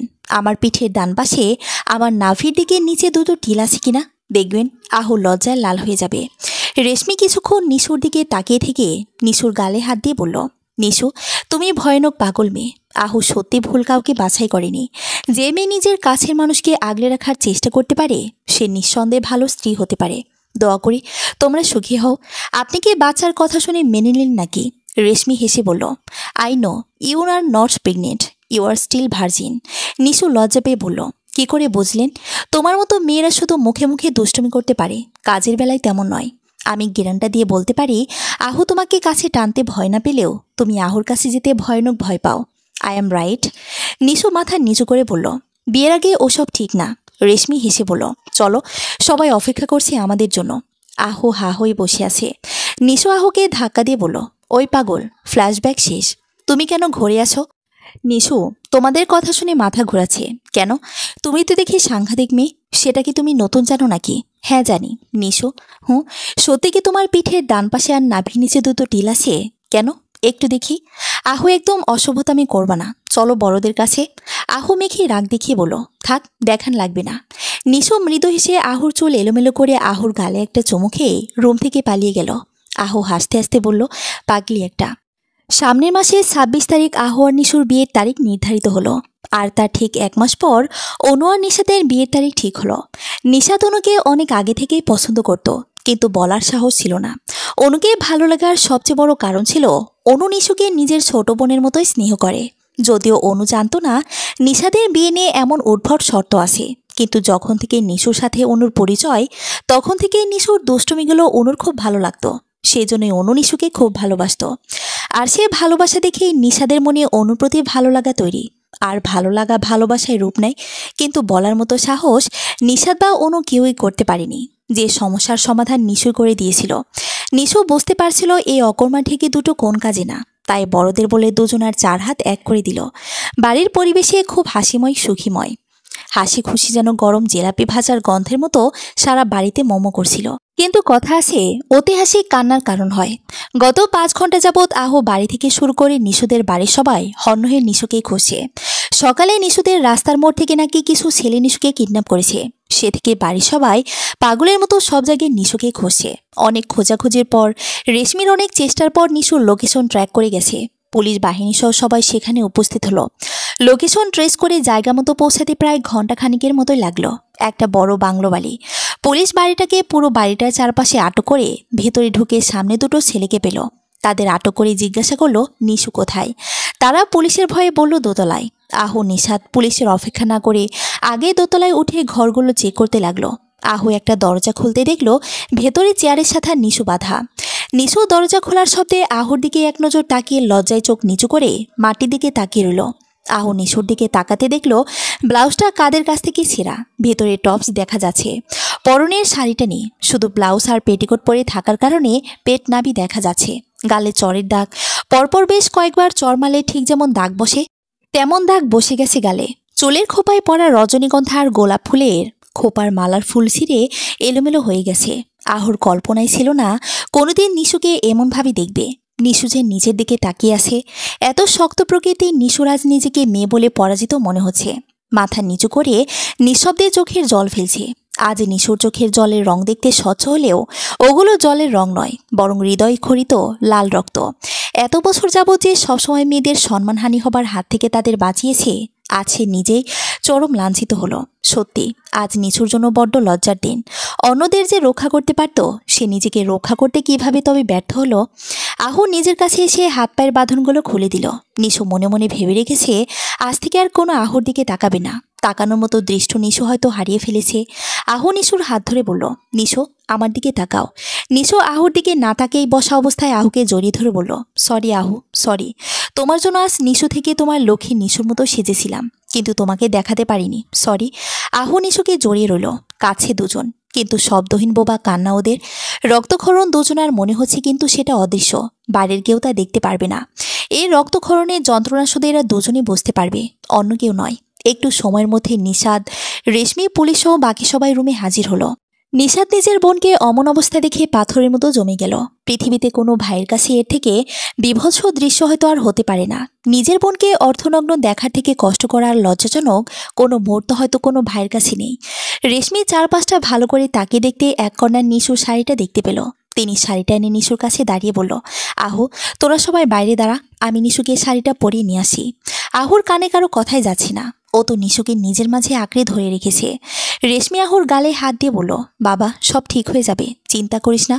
নিশুর কিডন্যাপ হবার 7 দিন পর আগের মতো স্বাভাবিক নেই নিশু। সবসময় নিজেকে রুম বন্দি করে রাখে, কারোর সাথে কথা বলে না। যে মেয়ে 2 ঘন্টা ঠিক মতো এক জায়গায় স্থির থাকতো না, সে সারাদিন রুমে বসে থাকে, নিজের ভাই থেকে শুরু করে কারোর সাথে কথা বলে না। নিশাদের নিজেকে প্রচণ্ড অপরাধী মনে হয়। নিজের বোনকে রক্ষা করতে না পারা ভাইয়ের জন্য সবচেয়ে বড় ব্যর্থতা। আহু রোজ দেখা করতে এসে ফিরে যায়। রোজ নিশুদের বাড়িতে এসে নিশুর রুমের দরজার কাছে ঘন্টার পর ঘন্টা বসে থাকে। নিশু দরজার অপর পাশে বসে থাকে। আহু কথা বলে নিশু শোনে, কিন্তু উত্তর নিশু দেয় না, চুপ করে শোনে আর নীরব কান্না করে। আহু দরজার ওপাশে কান পেতে থাকা নিশুর অস্তিত্ব অনুভব করে। আজও আহু নিশুর রুমের দরজার কাছে বসে রয়েছে। নিশু ঠিক দরজার অপর পাশে, দরজার সাথে কান লাগিয়ে শুনছে আহু কি বলে। আহু দরজার কাছে গিয়ে বলল, নিশু। নিশু নিশ্চুপ। নিশু নিশু তখনও নিশ্চুপ। নিশু, আজ তো একটু কথা বলো। গত 7 দিনে তুমি আমার সাথে একটু কথা বলোনি, আজ একটু বলো প্লিজ। তোমার কণ্ঠ না শুনে শান্তি পাচ্ছি না। নিশু নিঃশব্দে কাছে। নিশু, তোমার মনে আছে মাস 4 আগে তুমি একটা মেয়েকে হসপিটালে দেখতে গিয়েছিলে? মেয়েটা সুসাইড করতে চেয়েছিল, কারণ মেয়েটাকে কেউ রেপ করেছিল। তুমি মেয়েটাকে বুঝিয়েছিলে জোর করে শুয়ে দিলে কেউ নষ্ট হয়ে যায় না। মেয়েরাও তো সস্তা বস্তু নয় যে জোর করে শুয়ে দিলে নষ্ট হয়ে যাবে। তুমি তখন মেয়েটাকে সমীকরণের মিশ্র নামক একটা বই পড়তে দিয়েছিলে, যেখানে একটা গল্প ছিল আবহমান। তুমি বলেছিলে গল্পটার নায়ক মেহেদির মতো ছেলে হয় না। আমি সেই গল্পের নায়ক মেহেদির মতো হতে চাই না, শুধু ওর মতো প্রিয় মানুষটার হাতটা শক্ত করে ধরে রাখতে চাই। নিশু গল্পের রুষায় এবং ধর্ষিত হবার পরও নিজের মনোবল অটুট রেখেছিল। তবে তুমি আমাদের নিশু হয়ে কেন পারছো না? তুমি তো ধর্ষিতা নও। তোমাকে ওরা শুধু তুলে নিয়ে গিয়েছিল, এছাড়া তো তোমার কোনো ক্ষতি হয়নি। নিশু, প্লিজ একবার আমার মুখোমুখি হও, আমি তোমায় কিছু বলতে চাই। নিশু দরজা খুলে আহুর পাশে বসে বলল, আমার সাথে ওরা ঠিক কি করেছে শুনবে তুমি? আসো ভেতরে। এলাকার সবার মতোই নিশুর ধর্ষণ হয়েছে, কিন্তু যেটা পুরোপুরি ঠিক না। নিশুর ধর্ষণ হয়নি, শুধু অপহরণ করা হয়েছিল। নিশুকে ওদের এলাকার কমিশনারের ছেলে সাকি তুলে নিয়ে গিয়েছিল, কারণ নিশু সাকিকে একবার সর্বসম্মুখে অপমান করেছিল। নিশু সেদিন সাকিকে অপমান করে ভুল কিছু করেনি। সাকি সেদিন একটা মেয়ের সাথে খুব নোংরামি করছিল, আর নিশু সেটার প্রতিবাদ করেছিল মাত্র। সে একটা মেটাতেই সাকি নিশুকে কিডন্যাপ করেছিল, কিন্তু ওরা নিশুর সাথে তেমন কিছুই করতে পারেনি। সাকির 2 বন্ধু জাহিদ ও উজ্জ্বলের বলা অনুসারে ওরা নিশুকে সকালে নিশুদের এলাকা থেকে কিডন্যাপ করে বাংলোতে আনে ঠিকই, কিন্তু তখনই সাকির বাবা জরুরি কাজে 3 জনকে ডেকে পাঠায়, যার ফলে ওরা নিশুকে অজ্ঞান অবস্থায় বেঁধে রেখে নিজেদের কাজে গিয়েছিল। দুপুরের পর ফিরে সাকির নিশুর কাছে যায়, কিন্তু তখন আবার সাকির বাবা সাকিকে ফোন দেয় ওর দাদা নাকি মারা গেছে। সাকির দাদা মারা যাবার কথা শুনে সাকি চলে যায়, আর জাহিদ উজ্জ্বলকে রেখে যায় নিশুকে পাহারা দিতে, আর ওদের বলে যায় ওর আগে যেন নিশুকে কেউ স্পর্শ না করে। জাহিদ আর উজ্জ্বল সাকিকে ভীষণ ভয় পায়, তাই সাকির কথার অবাধ্য হয়নি। সাকি আবার ফিরে আসার আগে পুলিশ সেখানে যায় আর নিশুকে উদ্ধার করে। পরের দিন সাকিকে আটক করা হয়েছে। কিডন্যাপিং ও অ্যাটেম্প টু রেপ করার অপরাধের মামলা হয়েছে ওদের নামে। বিচার কার্য কি হয় দেখা যাক। আজ নিশু আহুর সাথে নিজের বিয়ে ভেঙে দিয়েছে। সাকিকে পুলিশ আটক করার পর আহু আর নিশা থানায় গিয়েছিল। থানায় গিয়ে পুলিশকে বলল 10 মিনিটের জন্য সাকিদের সাথে ওদের দুজনকে জেলে ঢুকিয়ে দিতে, কিন্তু পুলিশ এমনটা কখনোই করবে না। রেশমি নিশাদার আহুকে অনেকভাবে বুঝিয়ে বাড়ি পাঠায়। আজ যদি নিশুকে সবাই ফিরে পেয়ে থাকে, তবে সেটা একমাত্র রেশমির কারণে। রেশমি বহু বছর পুলিশ হিসেবে দেশ সেবায় নিয়োজিত থাকায় ও জানে কখন কি ব্যবস্থা নেওয়া দরকার। সেদিন রেশমির বুদ্ধির জোরে নিশুর খোঁজ করা সম্ভব হয়েছিল, নয়তো হয়তো নিশু নামের মেয়েটার সাথে খুব বাজে কিছু হয়ে যেত। নিশু রুম থেকে বের হয়ে আহু চুপচাপ নিজের বাড়ি চলে গেল, কারোর সাথে কোনো রকমের কথা বলল না। এমনকি যাবার পর 2 দিন নিশুর সাথে কোনো কথাই বলল না। নিশু আহুর বাবাকে ফোন দিয়ে বিয়েটা ভেঙে দিল। তিনি কারণ জানতে চাইলে নিশু কিছুই বলল না। নিশু বিয়ে ভেঙে দিয়েছে শুনেও আহু চুপ ছিল। নিশুর বাড়ির লোক নিশুকে বোঝাচ্ছিল, কিন্তু নিশুর এক কথা, ও কাউকে বিয়ে করবে না। আজ সকালে নিশুর সাথে দেখা করতে অনু আসলো। প্রথমে নিশাদের রুমে গেল। সেখানে গিয়ে দেখলো নিশাদ আনমনে বাইরের দিকে তাকিয়ে আছে। হাতের জ্বলন্ত সিগারেটটা নিজে নিজে জ্বলতে জ্বলতে আঙ্গুল ছুঁয়ে দিচ্ছে, কিন্তু নিশাদের নিজের আঙ্গুলের জ্বালাপোড়ায় কোনো ভ্রুক্ষেপ নেই। অনু নিশাদের হাত থেকে সিগারেটটা ফেলে পাশে থাকা গ্লাসে নিশাদের আঙ্গুল চুবিয়ে বলল, খেয়াল কোথায় তোমার? আঙ্গুল যে পুড়িয়ে ছাই করে দিচ্ছ, জ্বলানি অনুভব হচ্ছে না নাকি? মনের জ্বলানির কাছে এই জ্বলানি কিছুই না। একটা দীর্ঘশ্বাস ফেলে অনু নিশাদের কাঁধে হাত দিয়ে বিছানায় বসালো। ড্রেসিং টেবিলের ড্রয়ার থেকে অ্যান্টিবায়োটিক অয়েন্টমেন্ট নিশাদের আঙ্গুলে লাগাতে লাগাতে বলল, হাত পোড়ালে বুঝি মন পাড়ানোর কষ্ট কমবে? যদি কমে। নিজেকে কষ্ট দিলে কখনো মনের কষ্ট কমে না। তবে কি করব অনু? আমার ছোট্ট বোনটাকে ওভাবে দেখে আমার কেমন লাগছে তা তোমাকে বোঝাতে পারবো না। অনু নিশাদের হাত দুটো ধরে বলল, নিশু তোমার একার না, আমারও বোন। নিশাদ বসা অবস্থায় অনুর কোমর জড়িয়ে ধরে ওকে শক্ত করে জড়িয়ে ধরে চোখ বন্ধ করে বলল, আমি কিছু বুঝতে পারছি না অনু। আমার নিশুকে আমি এভাবে দেখতে পারছি না। অনু নিশাদের চুলে হাত বুলাতে বুলাতে নিশাদের মাথায় চুমুকে বলল, সব ঠিক হয়ে যাবে, তুমি চিন্তা করো না। আমাদের নিশু আবার আগের মতো হয়ে যাবে। বেশ কিছুক্ষণ অনু এভাবে নিশাদকে জড়িয়ে রাখলো। নিশাদ অনুকে জড়িয়ে ধরা অবস্থায় বলল, অনু নিশু নিজের কোনো কথা তোমার কাছে লুকায় না। আমি ভাই, তাই হয়তো বলতে লজ্জা পাচ্ছে। তুমি জিজ্ঞেস করে দেখো আহুর সাথে ওর কি সমস্যা হয়েছে, ওভাবে বিয়ে কেন ভাঙলো। আচ্ছা ঠিক আছে, তুমি টেনশন করো না, আল্লাহর ভরসা। বেশ খানিক সময় অনু নিশুকে বোঝালো ওসব ঘটনা ভুলে যেতে, এভাবে নির্জীব না হয়ে আগের নিশু হয়ে যেতে। নিশু শুধু অনুর কথায় প্রত্যুত্তরে হুহা জবাব দিল। অনু নিশুকে বিভিন্ন ভেঙে পড়া মানুষ যারা কিনা ঘুরে দাঁড়িয়েছে তাদের কথা শোনাছিল, আর বলছিল তারা যদি ঘুরে দাঁড়াতে পারে তবে নিশু কেন পারবে না। নিশু তাচ্ছিল হাসি দিয়ে বলল, অনু আপু, আমরা সবসময় অপরকে উপদেশ দিই, তাদের বড় বড় মহান ব্যক্তিদের বাণী শোনাই, বিভিন্ন মানুষ যারা কিনা ভেঙে পড়ে উঠে দাঁড়িয়েছে তাদের বাণী শোনাই। কিন্তু অনু আপু, ওসব বাণী বই পুস্তকেই খাটে, বাস্তব জীবনে নয়। নয়তো ওসব বাণী অপরকে শোনান খুব সহজ, কিন্তু নিজের বেলায় প্রয়োগ করা খুব কঠিন। এখন তো আমার সেসব মেয়েদের কথা মনে করে হাসি পাচ্ছে, যাদের কিনা একসময় আমি বড় বড় কথা বলে ঘুরে দাঁড়াতে বলতাম। তাদের অবস্থা দেখে তখন কষ্ট হতো, কিন্তু তাদের ভিতরে ঝড় বোঝার মতো সামর্থ্য আমার ছিল না। শুধু আমি কেন, পৃথিবীতে কেউই অন্যের মনের ঝড় বুঝতে পারে না, শুধু একটু বোঝার ভান করে মাত্র। আমার সাথে ঘটার পর আমি বুঝতে পারছি মেয়েগুলোর মনের অবস্থা কি হয়েছিল। তুমি বুঝতে পারবে না অনু আপু, তারা কি তোর বলা মোটিভেশনাল কথা শুনে একটু মোটিভেট হয়নি? একজনে কি ঘুরে দাঁড়ায়নি তাদের জীবনে? হ্যাঁ দাঁড়িয়েছে, প্রায় 70% দাঁড়িয়েছে। তাহলে কিন্তু 30% দাঁড়াতে পারেনি, আর আমি বোধ হয় ওই 30% পড়েছি। নিশুর এমন কথা শুনে অন্যর একটু রাগ হয়ে পড়ল। বাজে কথা বলিস না নিশু, এসব ন্যাকামি কথায় আমাদের নিশুকে মানায় না। আর তুই আহুকে কি বলেছিস? তোর এখান থেকে যাবার পর থেকেও কারোর সাথে কথা বলিনি, ঘর থেকে বের হয়নি। কি হয়েছে তোদের মাঝে? ওকে সত্যিটা বলে দিয়েছি। কি সত্যি? এই যে আমার রেপ হয়নি, তবে রেপের থেকে কম কিছু হয়নি। মানে মানে রেপ বলতে তোমরা বোঝো ভার্জিনিতে চলে যাওয়া। হ্যাঁ, আমি এখনো ভার্জিন, তবে মলেস্ট বা রেপ বলতে শুধু ভার্জিনিতে চলে যাকে বোঝায় না, অনেক কিছু বোঝায় আপু, অনেক কিছু। মানে সাকি সেদিন আমার সারা শরীর স্পর্শ করেছে, নোংরা নোংরা কথা বলেছে, আমার ঠোঁটেও নোংরা ঠোঁট ছুঁয়েছে। বিশ্বাস করো আপু, তারপর থেকে নিজের শরীরটাকে ঘৃণা লাগে। মনে হয় শরীরে যেখানে সেখানে ও স্পর্শ করেছে সেখানটা কেটে ফেলি, কিন্তু পারি না। মানসিকভাবেও প্রতি সেকেন্ডে টর্চার করেছে আমায়। ওর বিচ্ছিরি হাসি, নোংরা কথা, অশ্লীল স্পর্শ সব প্রতিনিয়ত আমার মনের মাথায় ঘুরছে, আর প্রতিনিয়ত নিজেকে ধর্ষিতার মতোই লাগছে। আমি আহুকে এটাই বলেছিলাম যে মেয়েকে তুমি 4 বছর অধিক সময় ভালোবেসেও তার সাথে সম্পর্ক থেকেও তাকে ছুটি দিতে পারোনি। সে মেয়ের সারা শরীরে একটা কুকুর ছুঁয়ে দিয়েছে। পারবে তুমি তেমন মেয়েকে নিয়ে সারা জীবন সংসার করতে? তার সাথে সারা জীবন কাটাতে গিয়ে এটা তো মনে হবে না তোমার আগে তাকে অন্য কেউ তাকে ছুঁয়েছে? তো আহু কি বলেছে? কোনো কথা বলেনি। কতক্ষণ আমার দিকে তাকিয়ে থেকে চলে গেছে। কি? হ্যাঁ আপু, আপু বললাম না, বড় বড় ডায়লগ দেওয়া সোজা, কিন্তু কাজে খাটানো সহজ নয়। তোর কি মনে হয় আহু তাদের দলে? না, আমার আহু তাদের দলে না। আমি জানি ও ফিরবে, কিন্তু আমি চাই না ও ফিরুক। পরিস্থিতি বর্তমানে আমার পক্ষে না। পরিস্থিতি মাই ফুট। এসব ফিল্মি ডায়লগ মারা বন্ধ কর নিশু, আর আহুকে এক্ষুনি ফোন কর। সরি আপু, সম্ভব নয়। আমি আহুর বাবাকে ফোন করে বলে দিয়েছি বিয়ে হবে না। তো বিয়ে ভাঙছিস, অন্য কেউ তোর সাথে একমত না। সবাই চায় বিয়েটা হোক। বিয়ে জীবনের একমাত্র লক্ষ্য নয় আপু, জীবনে আরও অনেক কিছুই আছে। ঠিক আছে, তবে করিস না বিয়ে। বিয়ে বাদ দিয়ে নিজের লক্ষ্যে এগো, তাও ঘরবন্দি হয়ে থাকিস না। আপু প্লিজ, এসব কথা বলো না, ভালো লাগছে না। তুমি যাও, ভাইয়ের সাথে গল্প করো, আর ঘুম পাচ্ছে ঘুমাবো। অনু আর কোনো কথা বলো না, চুপচাপ রুম থেকে বের হয়ে গেল। অনু বের হওয়া মাত্রই নিশাদ অনুকে বলল, কি হলো, কিছু বলেছো? কি? নিশাদ ওকে কিছুদিন সময় দেওয়া দরকার। একটা ভয়ানক ঝড় গেছে মেয়েটার ওপর, সেটা থেকে ওকে আগে নিজেকে গুছিয়ে উঠতে দাও, আগে নিজেকে বুঝতে দাও।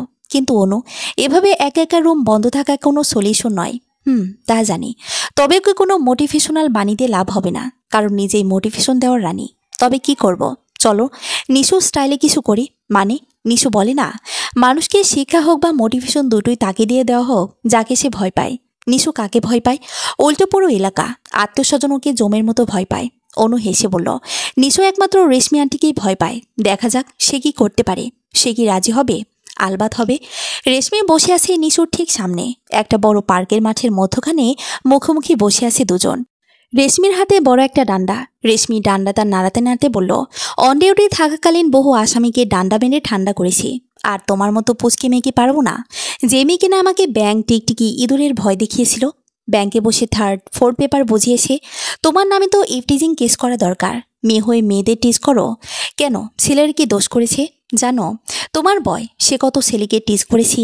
নিশু চোখ বড় বড় করে রেশমির দিকে তাকালো। রেশমি বলল, ওভাবে তাকিও না, সত্যি সত্যি ইজ করেছি।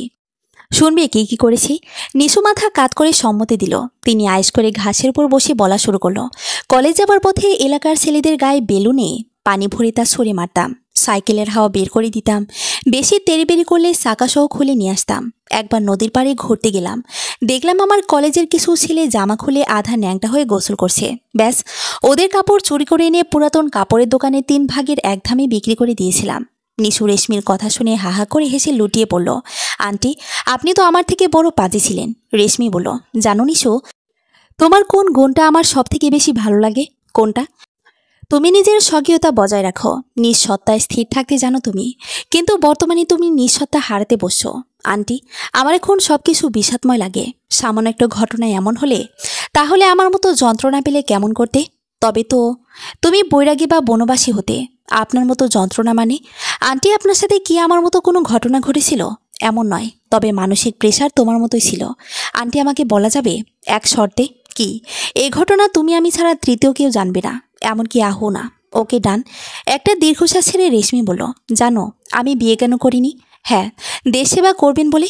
মৃদু হেসে রেশমি বলল, তেমন কিছু না। আমার সাথে বহু মহিলা আছে যারা সংসার সামলেও চাকরি করছে, দেশ সেবা করছে, তবে বিয়ে কেন করেনি? শাকা খেয়েছিলাম। কি? হ্যাঁ, একজনকে ভালোবাসতাম, তাকে পাইনি বলে বিয়ের কথা আর চিন্তা করিনি। কেন জানি মনে হতো তার স্থান অন্য কাউকে দেওয়া সম্ভব নয়। কে সে? রিমনের বাবা, মানে আপনার বোনের স্বামী। হ্যাঁ, কিন্তু কিভাবে কি? পুরো ঘটনা বলুন না প্লিজ। হ্যাঁ বলছি। আমার বড় বোন রোজিনা আর আমি মাত্র 20 মাসের ছোট বড় ছিলাম। একই সাথে একই ক্লাসে দুজন পড়তাম। বড় আপু ছিল প্রচণ্ড শান্ত মেয়ে, আর আমাকে তো দেখাই কেমন। আমাদের দুজনকে মাইনুল স্যার, মানে রিমনের বাবা, বাসায় এসে পড়াতেন। তখনই আমি স্যারের প্রেমে পড়ে যাই। স্যারের বাবার সাথে আমার বাবার বন্ধুত্ব ভালো ছিল। তারা দুজন মিলে বড় আপা আর স্যারের বিয়ে ঠিক করে ফেলে। আমার তখন দম বন্ধ করা অবস্থা হয়েছিল। না পারছিলাম বাবাকে বলতে, না স্যারকে। তাদের বিয়ে হবার 2 দিন আগে অনেক সাহস করে স্যারকে নিজের মনের কথা বলেছিলাম। স্যার শুনে কিছুক্ষণ গম্ভীর থেকে বলেছিল, রেশমি, তোমাদের 2 বোনকে আমি কখনো 2 নজরে দেখিনি। তবুও বাবা যখন রোজিনের সাথে বিয়ে ঠিক করলো, তখন না করিনি। তুমি এখন না বলে আরো আগে বলে হয়তো তোমার বা আমার পরিবারকে কিছু বলা যেত, যেটা এখন সম্ভব নয়। তুমি আমার চেয়েও ভালো কাউকে পাবে আশা করি। তুমি যথেষ্ট বুদ্ধিমতী মেয়ে। তোমাকে এই বিষয়ে বোঝানোর প্রয়োজন আছে বলে মনে করি না। আমি অনেকটা হতাশ হয়ে পড়েছিলাম। স্যারকে বলেছিলাম, আমি জানি এখন কিছু হবার নয়। আমি শুধু চাই আপনি একবার আমায় শুইয়ে দিন। আপনার আগে যেন আমায় কেউ স্পর্শ করতে না পারে। আপনার প্রথম স্পর্শ আমার স্বর্গীয় পাওয়া হবে। স্যার আমার মাথায় হাত রেখে মৃদু হেসে বলেছিলেন, বয়সটা আবেগের, তাই আবেগী কথা বলছো। যখন আবেগটা কেটে যাবে, তখন এই স্পর্শ অভিশাপ মনে হবে। যাও, বাড়ি যাও। আমি স্যারের কথা শুনিনি। ঝড়ের গতিতে স্যারকে জড়িয়ে ধরে ঢোকরে কেঁদেছিলাম। স্বার্থপরের মতো বলেছিলাম, চলুন দূরে কোথাও পালিয়ে যায়, যেখানে আমাদের কেউ জানবে না। স্যার সেদিন আমার মাথায় চুমুইকে বলেছিল, শুয়ে দিলাম তোমায়। এর বেশি স্পর্শ করা আমার পক্ষে সম্ভব নয়। আমি আমার পরিবারের সম্মান নিয়ে খেলতে পারবো না। স্যার সেদিন চলে গেলেন। আমি শুধু কেঁদেছিলাম। সত্যি, সেদিন আবেগী হয়ে পড়েছিলাম। নয়তো স্বার্থপরের মতো নিজের বোনের ঘর ভাঙার কথা বলতে পারতাম না। লজ্জায় সেদিনের পর স্যারের সামনে সহজে যেতাম না। ভুলবশত তার সাথে দেখা হলেও কথা বলতাম না। বড় অপর স্যারের সংসার সুখেই চলছিল। বিয়ের 2 বছর পর আপু কনসেপ্ট করে। আমি তখন সিভিল সার্ভিসের ট্রেনিং নিয়েছিলাম। বাসা থেকে বিয়ের কথা বললেও আমি না করে দিতাম। মনে মনে পণ করেছিলাম যে মন স্যার শুয়েছে যে মনে অন্য কেউ কখনো স্থান পাবে না। আমার বয়স তখন আবেগের ছিল, কিন্তু সিদ্ধান্ত অটল ছিল। ট্রেনিং শেষে যেদিন বাড়ি ফিরছিলাম, তখন পথে কিছু জটলা দেখে সেখানে গেলাম। গিয়ে দেখি স্যার অ্যাক্সিডেন্ট করে রক্তাক্ত অবস্থায় রাস্তায় পড়ে আছে। মন ওই মুহূর্তে থেমে গিয়েছিল, কিন্তু মাথা ঠিকই কাজ করছিল। স্যারকে হসপিটালে নিয়ে গেলাম। ডাক্তাররা বলল বাঁচানো সম্ভব নয়। স্যার শেষবারের মতো আমাকে কিছু বলছিলেন। স্যার খুব ধীরে ধীরে আমাকে বললেন, রেশমি, আমার বিয়ের অনেক আগে থেকে তোমাকে ভালোবাসতাম, কিন্তু কিছু বাকিটা স্যার বলতে পারলেন না। তবে স্যারের এতটুকু কথায় এটা বুঝেছিলাম, সেদিন যখন স্যার আমার মাথায় চুমু খেয়েছিলেন, সেদিন কেন তিনি কেঁদেছিলেন। তার কান্না করার কারণ জানতে পারলেও আজও জানতে পারিনি কেন তিনি আমাকে ভালোবাসা সত্ত্বেও আপুকে বিয়ে করল। এই প্রশ্নটার অঙ্কে বহু বছর যাবৎ মনের মধ্যে কষতে চেষ্টা করেছিলাম, কিন্তু প্রতিবার ব্যর্থ হয়েছি। এটা এমনই প্রশ্ন যার উত্তর আমি অন্য কারো কাছে জানতে চাইতে পারবো না। প্রত্যেকের জীবনে কিছু কিছু উত্তরহীন প্রশ্ন থাকে। আমার জীবনের এই প্রশ্নের উত্তরটাও পাওয়া সম্ভব না, কারণ প্রশ্নটা যার সে তো নেই, আর প্রশ্নটা এমন যা অন্য কারো কাছে আমি জিজ্ঞেস করতেও পারবো না। তাই প্রশ্নটাকে প্রশ্ন হিসেবে রাখলাম এতগুলো বছর। কি মানসিক যন্ত্রণায় আর একাকিত্বে কাটিয়েছি তা কেবল আমি জানি। বন্ধুরা বলতো বিয়ে করে নে, কিন্তু আমি তো এমনই পণ করেছিলাম বিয়ে করব না। আর স্যার মৃত্যুর আগে যা বলল তাতে বিয়ে করার প্রশ্নই ওঠে না। স্যারের মৃত্যুর শোক আপু নিতে পারল না। রিমন জন্মের সময় মৃত্যু হলো তার। ভেবেছিলাম কোনো একদিন আপুকে স্যারের প্রশ্নটা করব, কিন্তু তার হলো না। আপু স্যার দুজনেই চলে গেলেন, আমার জন্য রেখে গেলেন প্রশ্ন। তবে তারা দুজনে আমাকে বেঁচে থাকার নতুন জ্যোতি দিয়ে গেলেন, আমার রিমনকে। আমার পরিবার বিয়ের জন্য কম চেষ্টা করেনি, কিন্তু রিমনের দিকে তাকালে মনে হতো আপুর নয়, আমার সন্তান। স্যার হয়তো কোনো কারণে আমাকে বিয়ে করতে পারেনি, তবে ভালো তো বেসেছিলেন। আর তার ভালোবাসার একটা অংশ রিমন। আমার বেঁচে থাকার জন্য এতটুকুই যথেষ্ট। বিয়ে না করলেও আমি আমার জীবনকে থামিয়ে রাখিনি। জীবনের সকল আনন্দ উপভোগ করেছি। হ্যাঁ, একটু ভেঙে পড়েছিলাম, তবে জীবনে উঠে দাঁড়িয়েছি। আবার হাসতে শিখেছি, ভালো থাকতে জানি আমি। জীবনটা কোনো বস্তু নয় যে কেউ নাড়া না দিলে স্থির থাকবে। জীবনটা সাগরের ঢেউয়ের মতো, একটা ঢেউ ভাঙবে নতুন হাজারটা গড়বে। তেমনি কোনো ব্যক্তি বা ঘটনার জন্য জীবন থেকে থাকতে পারে না। জীবনকে সাগরের মতো গড়ো, যে বিশাল হবে, মহান হবে। নিজের মাঝে ঝড় তুফান যাবে, কিন্তু কিছুক্ষণ পর শান্ত হবে এবং সে সমুদ্রই থাকবে। সমুদ্রের ঝড় বলে কি সমুদ্র থাকে না? হ্যাঁ, খানিক ঝড়ে সমুদ্রে কিছুটা এলোমেলো হয়, তবে কিছুক্ষণ পর ঠিক শীতল হয়। তোমার জীবনে একটা ঘটনায় তুমি থেমে গেছো, অথচ তোমার ভালোবাসার মানুষগুলো তোমার কাছে। আর আমার জীবন সংগ্রামে ভালোবাসার মানুষটাকে হারিয়ে ফেলেছি। পাশে হাত ধরে চলার মতো তেমন কাউকে পাইনি, তবুও জীবনটাকে স্থির রাখিনি। আর তোমার নিজের মানুষটা তোমার পাশেই আছে। তাছাড়া তোমার পরিবার সবাই তোমাকে সাপোর্ট করে। তবে তোমার কি ভয় বলো? নিশু নিঃসব। নিশু জীবনে অনেক মানুষই আসে যায়, কিন্তু আহর মতো ভালোবেসে হাত ধরে রাখার মতো সাহস সবাই করে না। তুমি জানো, আমি প্রথমে তোমাদের বিয়ে ভেঙে দিতে চেয়েছিলাম। কেন? প্রথম দিন তোমাকে দেখেই বুঝেছিলাম তুমি সেই ব্যাংকের মেয়েটা। রাখছিল তোমার উপর খুব। প্রথম দিন কি করে চিনলেন? তুমি বোরকা পরা ছিলে, মুখে নেকাব বাঁধা ছিল, কিন্তু তোমার ভ্রুর উপরে তিলটা ঠিকই দেখা যাচ্ছিল। তাই তো তোমাকে দেখেই চিনে ফেলেছিলাম। বাড়ি গিয়ে আহুকে বললাম এ মেয়েকে বিয়ে করার কোনো প্রয়োজন নেই। আহু আমায় বলেছিল তোমাকে কয়েকদিন দেখে যেন সিদ্ধান্ত নিই, তোমার প্রতি ওর ভরসা অটল। তারপর তোমাকে দেখলাম, জানলাম, বুঝলাম, তাতে যা মানলাম তুমি ঠিক আমার অতীত। আমিও তোমার মতো চঞ্চল ছিলাম। তোমার ভিতর যেন নিজের ছায়াকে দেখলাম, যে হাসতে হাসাতে, গড়তে ভাঙতে, ভালোবাসতে সব জানে। তবে হ্যাঁ, তুমি যেমন পানির মতো মিথ্যা বলো, আমি তেমন পারি না। হা হা হা। নিশু হাসল। তোমার যে অভ্যেসগুলোকে সবাই খারাপ ভাবে, সেগুলোকে আহু ভালোবাসে, আর তুমি তাকে ছেড়ে দিচ্ছ। নিশু জীবনের পথে তোমার অভ্যেসগুলোকে খারাপ বলার লোকের অভাব হয় না, কিন্তু সে অভ্যাসগুলোকে ভালোবেসে কেউ তোমাকে ভালোবাসতে চায়, তার মানে সে সত্যি তোমাকে চায়। আর তুমি শুধু তাকে ছেড়ে দিচ্ছ না, ছেড়ে দিচ্ছ নিজের জীবনটাকেও। নিশোর জীবনটা খুব ছোট, আর ছোট্ট জীবনের প্রতিটা মিনিট, প্রতিটা সেকেন্ডই মূল্যবান। সামান্য একটা ঘটনায় জীবনটাকে থামিয়ে রাখা বোকামি কিনা বলো? তাও তোমার মতো মেয়ের। তুমি তো অন্যের অনুপ্রেরণা। তুমি এমন ভেঙে পড়লে তোমার ভরসায় থাকা মানুষগুলোর কি হবে? তাহলে কি করব? রেশমি কিছুটা রাগ করে বলল, আমার মাথা করবে, গাধা যেন কোথাকার। এতক্ষণ কাকে কি বোঝালাম? সব ওয়েস্ট। ফুপু শাশুড়ি আম্মা, গাধা না গাদি হবে? আমি ফিমেল। রেশমি একটু দুষ্টুমি করে বলল, কি প্রমাণ তুমি ফিমেল? আপনার রাহুর সাথে বিয়ে হবার 1 বছরের মধ্যে আপনাকে পাক্কা দাদি বানিয়ে দেব। রেশমি হাসলো। নিশু বলল, চলেন, ট্রিট দিবেন আমাকে? আমি কেন ট্রিট দিব? বারে, এতক্ষণ আপনার বকবকানি শুনলাম তাই। ওরে পাজি মেয়ে, একবার আমাদের বাসায় বউ হয়ে আসো, তখন বোঝাবো শাশুড়ি কাকে বলে। আমিও বোঝাবো বৌমা কাকে বলে শাশুড়ি আম্মা। এমন অত্যাচার করব না যে ছেড়ে দে মা, কেঁদে বাঁচি বলবেন। দুজনেই অট্টহাসিতে ফেটে পড়ল। নিশু বলল, আন্টি এই ডান্ডাটা কেন নিয়ে আসছেন? ভাবছিলাম আমার কথা না শুনলে তখন তোমাকে ডান্ডা মেরে বোঝাবো, কিন্তু তুমি বুঝদার, তাই ডান্ডার দরকার হয়নি। হি হি হি। ডান্ডাটা আমাকে ধার দিবেন কেন? অনেকদিন কাউকে মারি না। বাড়ি ফেরার পথে কাউকে 2-1 ঘা দিয়ে যাব। বাড়ি সে নিশু ফ্রিজ খুলে পুডিং খুঁজছে, না পেয়ে চাচিকে বলল, চাচি পুডিং নেই। ছিল, কিন্তু সকালে টেবিলে রেখেছিলাম, তখন পাশের বাসার বিড়ালটা এসে মুখ দিয়েছে বলে ফেলে দিছে।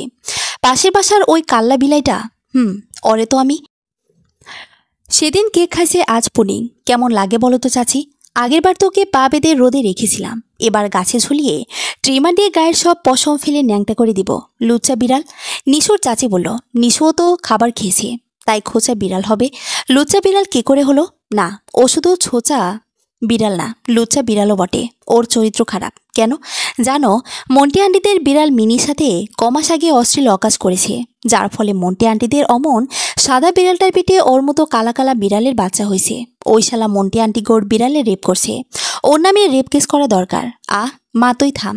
শেষমেশ বিড়ালটার পিছনে পড়লি তো পড়বো না? আমার পুডিং খেয়েছে লুচ্চাটাই। ভাবছি ওর সাথে মন্টি আন্টিদের বিড়ালের বিয়ে দেব। বিড়ালের বিয়ে পড়ে দিস, আগে নিজের বিয়ে ঠিক কর। আহু আসে অনেকক্ষণ, তোর রুমে বসে আছে। কখন আসে? আধা ঘন্টার মতো। তুই যা, আমি তোর জন্য পুডিং বানাচ্ছি। ওকে, কেরামেল পুডিং বানাবা কিন্তু। আচ্ছা। নিশো রুমে ঢুকে দেখলো আহু ওর টেবিলে বসে একটা বই পড়ছে। নিশো একটা লম্বা শ্বাস নিল, তারপর আহুর কাঁধে হাত রেখে বলল, কখন এলে? আহু নিশোর প্রশ্নের জবাব না দিয়ে বলল, কোথায় ছিলে এতক্ষণ? তোমার রেশমি ফুপির সাথে। কেন? আন্টি ডেকেছিল কিছু কথা বলার জন্য। ও, তারপর দুজনেই চুপ। নিশো এসিটা অন করে বিছানায় বসতে বসতে বলল, গরম লাগছে খুব আজ। তোমার গরম লাগছে না? আসলে নিশো ভেবে পাচ্ছে না কি বলবে, তাই এদিক ওদিকের কথা বলছে। কিন্তু আহু নিশো নিশো যা দেখে বলল, আচ্ছা তুমি বসো, আমি বরং ড্রেস বদলে আসি। নিশো দাঁড়াতে আহু দাঁড়িয়ে বলল, শোনো নিশো। আহু নিশোকে পুরোপুরিভাবে নিজের মাঝে আবদ্ধ করলো। প্রথমে নিশো একটু চকিত হলেও পরক্ষণে নিজেও মিশে গেল আহুর মাঝে। দুজনার হৃদযন্ত্রের গতি বোধ হয় আগে থেকে 1000 গুণ বেড়ে গেছে অস্থিরতা, ভালোবাসাহীনতা পাছে মধুরতা। আহু বেশ খানিক সময় বাদে নিশোর মুখ নিজের দুহাতের মধ্য নিয়ে বলল, সেদিন কি বললে অন্য একজন তোমায় নোংরাভাবে স্পর্শ করেছে? আমি তোমায় মেনে নিতে পারবো কি না? নিশো তুমি ভুলে গেলে আমি গত 4 বছরের বেশি সময়ে অগণিতবার তোমাকে জড়িয়ে ধরেছি, স্পর্শ করেছি। আর সেই ব্যক্তি স্পর্শ নোংরা ছিল, কিন্তু প্রথম স্পর্শ আমার ছিল। আর আমার স্পর্শে তো তোমার প্রতি শুধু পবিত্র ভালোবাসা। নিশো দেখো, আজ আবার তোমাকে নিজের মাঝে আবদ্ধ করে তোমার পুরোটাই স্পর্শ করলাম। আজ সে নোংরা স্পর্শ তোমার শরীর থেকে আমি নিয়ে নিলাম, দিয়ে দিলাম আমার পবিত্র ভালোবাসার প্রলেপ। তোমার পুরোটাই এখন শুধু তোমার আহুর ভালোবাসার প্রচ্ছদ। তুমি এখন আমাতেই আচ্ছন্ন। আহু নিশোর কপালে গালে ঠোঁটে ঠোঁট ছুঁয়ে বলল, আমার ঠোঁটে স্পর্শ দিয়ে সে নোংরামি সূচি নিলাম। তুমি এখন আমার ভালোবাসায় ভালোবাসাময়ী। আরও কারো স্পর্শ নেই তোমার শরীরে। তোমার শরীর, মন, আত্মা এখন আমার বসবাস। তোমার শরীরের প্রতি বিন্দুতে এখন আমার বিচরণ। সারা জীবন আমার ছোঁয়াতে আচ্ছাদিত থাকবে তুমি। নিশোর গাল বেয়ে টুপটাপ জলধারা বর্ষিত হচ্ছে। নিশো চোখ মিলে আহুর দিকে তাকিয়ে নিজের আঙ্গুল দিয়ে নিজের ঠোঁট ছুঁয়ে বলল, গত 4 বছরে এখানে কখনো তোমার ছোঁয়া পাইনি। এটা কি জরুরি এখন? তুমি তো বললে আমার পুরোটা জুড়ে তোমার বিচরণ। আমি এই মুহূর্তে থেকে তোমার পুরোটাই তোমার বিচরণ চাই, তোমার অস্তিত্ব অনুভব করতে চাই। তুমি পাগলি নিশো। হ্যাঁ, তোমার ভালোবাসায় দাও না ছুঁয়ে আজ থেকে না হয় আমার পুরো নিঃশ্বাসে, রন্ধ্রে রন্ধ্রে তোমার অস্তিত্ব, তোমার বিচরণ অনুভব করি। নিশো আহুর গলা জড়িয়ে খানিকটা উঁচু হয়ে আহুর চোখে ভালোবাসার স্পর্শ দিল। নিশুর চোখ থেকে তখনও অশ্রু নামক নোনা তরল ঝরছে। আহু নিশুর গালে হাত দিয়ে প্রবল আবেগ, মায়ার ভালোবাসায় নিশুর ঠোঁটকে ভালোবাসায় জড়ালো। নিশু সাকিকে হকি স্টিক দিয়ে পিটাচ্ছে। নিষাদ আহু তা দেখে হাততালি দিচ্ছে। গতকাল বিকেলে সাকিকে জামিনে বের করা হয়েছিল, আর আজ সকালে সে তার দুর্ভাগ্যক্রমে নিশুর সামনে পড়ে। ব্যাস, কাজ খতম। বাকি কাজ নিশুই করছে। মারতে মারতে ভর্তা বানাচ্ছে। সাকি করে চিল্লাছে। আশেপাশে কেউ কিছু বলার সাহস করছে না, কারণ সবাই জানে যে বলতে যাবে সে নিশুর হকি স্টিকের শিকার হবে। তাই চুপচাপ তামাশা দেখাকেই শ্রেয় বলে মনে করলো সবাই। নিশাদ আহু দাঁড়িয়ে দাঁড়িয়ে চুপচাপ দেখছে আর হাততালি দিচ্ছে। পাশ থেকে একজন ওদের দুজনকে উদ্দেশ্য করে বলল, আপনারা দুজন ওই গন্ডি মেয়েটাকে চিনেন? নিশাদ গর্ব করে বলল, আমার ছোট বোন। আহু হাততালি ছেড়ে শীষ বাজিয়ে বলল, আমার হবুশ্রী। লোকটা চোখ বড় বড় করে বলল, আপনার ছোট বোন আর আপনার হবুশ্রী ছেলেদের পেটাচ্ছে, গুন্ডামি করছে, সেটা দেখে আপনাদের মজা লাগছে? আহু বলল, আরে আঙ্কেল, এর এই গুন্ডামি দেখে তো ওকে ভালোবেসেছি। নিশাদ বলল, ওকে মারামারি করা আমি শিখিয়েছি। লোকটা কিছুক্ষণ মাথায় হাত দিয়ে থেকে বলল, ভাবছি ডক্টর ইউনিসের নোবেলটা চুরি করে আপনাদের দুজনকেই দেব। আহু বলল, কেন? আপনাদের কার্যকলাপই তেমন। নিশাদ বলল, ধন্যবাদ, যান নোবেলটা নিয়ে আসুন। লোকটা মাথা চুলকাতে চুলকাতে চলে গেল। আহু নিশাদকে উদ্দেশ্য করে বলল, ভাইয়া, our Nishu is back. Yes bro. বেশ খানিক সময় যাবৎ নিশু শুধু সাকির পিছনে হকি স্টিক দিয়ে মারল। পুলিশ এসে থামালো। নিশুকে গ্রেফতার করতে পারল না রেশমির কারণে। রাস্তায় শুয়ে ব্যথায় কাতরাচ্ছে সাকি। আহু সাকির পাশে বসে বলল, কিরে বাচ্চা হারামি, কেমন লাগছে? কিডন্যাপ করার আর লোক পেলি না, বেছে বেছে আমার নিশুকে কিডন্যাপ করলি। এখন মজা বোঝ। আহু গন্ধ নেয়ার ভঙ্গিতে নাক টেনে বলল, এই গন্ধ আছে কিসের রে? শালা মার খেয়ে হিসু করে দিলি নাকি? ছি ছি ছি, কমিশনারের ছেলে হয়ে রাস্তায় মেয়েদের হাতে মার খেয়ে হিসু করে দিলি? মান সম্মান সব মফিজদের বাড়ির বাথরুমে ফেলে এলি। সাকি ব্যথায় কাতরাতে কাতরাতে বলল, সব কটাকেই দেখে নেব, আর নিশুকে ছাড়বো না, ওকে? বাকিটা বলার আগে আহু সাকির নাক বরাবর ঘুষি মেরে বলল, নিশুকে কিছু করার জন্য তুই ঠিক থাকবি কিনা তার গ্যারান্টি কি? আজ রাতটা সুস্থভাবে কাটিয়ে দেখা। আমি নিশুর সামনে সবসময় সরস সেজে থাকি, কারণ নিশু আমাকে তেমন পছন্দ করে। বাকি আমাকে ভালো ছেলে ভাবার কোনো কারণ নেই। নিশুর থেকে দূরে থাকা তোর জন্যই ভালো, মনে রাখিস। আহু যাবার সময় সাকির পাছায় আরেকটা লাথি দিয়ে গেল। বেচারা ব্যথায় চিৎকার দিতে লাগলো। নিশাদ অনুকে নিজের মাঝে জড়িয়ে নিয়ে বলল, অনু, আমি বাবা কবে হব? অনু কপট রাগ দেখিয়ে বলল, বিয়ের 15 দিন পর কোনো গাধায় বাবা হতে পারে? তুমি কি আমাকে গাধা বললা? তবে কি বলবো? বিয়ে হলো মাত্র 15 দিন, এর মধ্যে বাবা কি হয়? আর আজ তোমার ছোট বোনের বিয়ে, কোথায় তাকে নিয়ে ভাববে? তা না করে নিজের বউকে রুম বন্দি করে বলছো আমি বাবা কবে হব? তো কি করব? বয়স তো কম হলো না। আমার বন্ধুরা প্রায় সবাই বাচ্চার বাবা হয়ে গেছে, শুধু আমি কেবল বিয়ে করলাম। তাও ভালো নিশুতা বুদ্ধি করে আমাদের বিয়ে আগেই দিল, নয়তো আবার কোন কোফা লাগতো কে জানে। ওরে বুইড়া বেটা, 1 বছর তো সময় দাও। 1 বছরের আগে তো বাবা হওয়া সম্ভব না। তুমি আমাকে বুইড়া বললা কেন? বয়স তো মাত্র 30+। বেশি কথা না বলে চলো, বরযাত্রী আসার সময় হয়েছে। আমি নিশুর কাছে যাচ্ছি। আহুর রুমে আহুর বিছানার মধ্যখানে বধূ বেশে বসে আছে নিশু। পরনে লাল বেনারসি গন্ডি। নিশুকে শুধু বধূ বেশে এত সুন্দর লাগছে তা কল্পনার বাইরে। নিশু নিজের চড়িতে আঙুল টানতে টানতে রিনঝিন শব্দের আবেশে হারিয়ে ভাবছে শেষ পর্যন্ত বিয়েটা হয়ে গেল। 4.5 বছরের অপেক্ষার অবসান হলো। যখন কবুল বলছিলাম তখন ভয় আর সুখের ছোঁয়া এসে মনকে ঘিরে ধরছিল। আজ থেকে আহু আর আমি দুজনার। বহু প্রতীক্ষার অবসান হলো দুজনার। পুরো রুম জুড়ে গোলাপি আর নীল রং তার হালকা আলোয় স্নিগ্ধতায় মরে দিয়েছে। এই আলোর কারণে নিশুর চুড়ি আর গায়ের গহনা চিকমিক করছে, ঠিক আলোক ছটার মতো। নিশুর নাকের হিরের নাকফুলটা বারবার চমক দিছে। এত ভারী সারি গহনা পরেও নিশুর অস্বস্তি লাগছে না, বরং বেশ ভালো লাগছে আজ আহুর জন্য অপেক্ষা করতে। রুম স্প্রের হালকা বেলি ফুলের ঘ্রাণে মন মাতাল মাতাল করছে। কিছুক্ষণ পর আহু এলো। নিশুর মুখোমুখি বসে আঙ্গুল দিয়ে নিশুর চুড়িতে টান দিল। হালকা টানে চুড়িগুলো রিনঝিন শব্দে নেচে উঠল। নিশু কিছুটা কেঁপে উঠল। আহু নিশুর আঙ্গুলের ভাঁজে আঙ্গুল ডুবিয়ে বলল, তোমাকে খুব সুন্দর লাগছে নিশু। হালকা গোলাপি আর নীল আলোয় তোমাকে নীল ঝিলে ফোটা গোলাপি পদ্মের মতো মায়াবী, নির্মল আর স্নিগ্ধ লাগছে। তোমার নাকের নাকফুলটা সকালবেলার সূর্য ওঠার আগে যে তারাটা দেখা যায় সেই শুকতারার মতো জলজল করছে, যা অপরূপভাবে চমকাচ্ছে। তোমার চুড়ির রিনঝিন শব্দ বৃষ্টির মতো ছন্দ তুলছে, আর তোমার খোপায় লাগালো বেলি ফুলগুলো আমায় মাদকের মতোই টানছে। আজ তোমার পুরোটা জুড়ে মাদকতা বিরাজ করছে নিশু। নিশু লজ্জায় মাথায় নিচু করে বলল, আহো, আমার খুব ভয় করছে। আমার বাঘিনীর ভয় করছে? না, ঠিক ভয় না, তবে কেমন জানি লাগছে। প্রথম রাত তো, তাই, পরে ঠিক হয়ে যাবে। আহুর কথা বলার স্টাইল প্রচণ্ড দুষ্ট ছিল। আহু ভালো হচ্ছে না কিন্তু। ভালো তো এখন হবে। চলো তোমাকে সুন্দর একটা জিনিস দেখাই। কি? পূর্ণিমার 2টো চাঁদ একসাথে দেখাবো। 2টো চাঁদ? হ্যাঁ, একটা আকাশের, আরেকটা আমার ঘরের নিশু। নো ফিল্মি ডায়লগ আহু। হা হা হা। আহু নিশুর হাত ধরে নিচে নামিয়ে নিয়ে বারান্দায় যাবে, তখন দরজায় টোকা পড়ল। আহু কপাল কুঁচকিয়ে চোখে মুখে বিরক্তির ভাব টেনে বলল, এ সময় কি আসলো? নিশু নাক ফুলিয়ে বলল, আমি কি করে বলবো? দরজা খুলে দেখো। আহু দরজায় খুলতে রেশমি আহুকে ঠেলে রুমে ঢুকে বলল, তোদের দুজনকে বিরক্ত করার জন্য দুঃখিত। আমি নিশুর বিয়ের গিফট দিতে এলাম। নিশু মৃদু হেসে বলল, গিফট লাগবে না ফুপি, দোয়া করলেই হবে। রেশমি হাসি দিয়ে নিশুর হাতে র্যাপিং পেপার দিয়ে সাজানো পরিপাটি সুন্দর একটা বক্স তুলে দিয়ে বলল, হ্যাপি ম্যারিড লাইফ। নিশু বক্সটা হাতে নিয়ে বলল, ধন্যবাদ ফুপি। ওয়েলকাম টু আওয়ার ফ্যামিলি বৌমা। আজ থেকে রোজ তোমার সাথে বউ শাশুড়ি খেলবো। তার আগে গিফটটা খুলে দেখো। আহুকে উদ্দেশ্য করে বলল। আহু, তুই অন্যদিকে তাকা।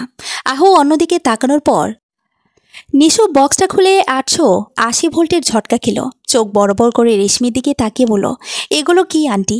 রেশমি আওয়াজ কিছুটা নিচু করে বলল, মাল্টি কালার থার্ড পেপার বোমা। কেন, তুমি না ব্র্যান্ড জানতে চেয়েছিলে? তাই পুরো সেট সহ কিনে দিলাম। সাইজ মিলিয়ে নিও। তুমি তো আর আমার মতো মোটো না, বরং মাপকাঠি। নিশু হাসবে না কাঁদবে ভেবে পাচ্ছি না। বিয়ে দিন শাশুড়ি তার ছেলের বউকে এমন উপহার দিতে পারে বলে নিশুর ধারণা ছিল না। নিশু ঠোঁট বাঁকিয়ে বলল, আপনি এখনও আমাদের ফার্স্ট মিটিং মনে রাখছেন? ওটা ভোলা কি এত সহজ বৌমা? আচ্ছা শোন, বিয়ের সময় তোমাদের বাসায় একটা মেয়ে দেখলাম, চেহারা হুবহু তোমার মতো। নীলচোখ মেয়েটার, সে কে? আগে তো দেখিনি। ও ইস্যু, আমার বড় কাকার ছোট মেয়ে। এতদিন ভারতের দার্জিলিংয়ে পড়াশোনা করত। আমার বিয়ে উপলক্ষে আসে। মেয়েটা দেখতে খুব মিষ্টি, লক্ষ্মী, শান্ত। ভাবছি রিমনের সাথে বেশ মানাবে তোমার বোনকে। তুমি কি বলো?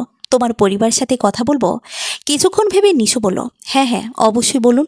ঈশ্বর মতো মিষ্টি মেয়ে খুবই কমই পাবেন। আচ্ছা, তবে তোমাদের বৌভাতের পর কথা বলবো। ওকে, এখন তোমাদের সময়। Enjoy baby. Best of luck সংসার জীবনের জন্য। আর তার সাথে আমার মতো ফুপু শাশুড়ির সাথে সারা জীবন কাটাবে বলে স্বাগতম। রেশমি যেতেই নিশু মাথায় হাত দিয়ে বলল, হায়রে গিফট, হায়রে মাল্টি কালার মাল। থুক্কু ফুপু। আহু কাছে এসে বলল, কি গিফট দিল ফুপি? নিশু জলদি বক্সটার পিছনে লুকিয়ে বলল, কিছু না। আজব, লজ্জা পাচ্ছ কেন? দেখি। খবরদার, একদম হাত দেবে না।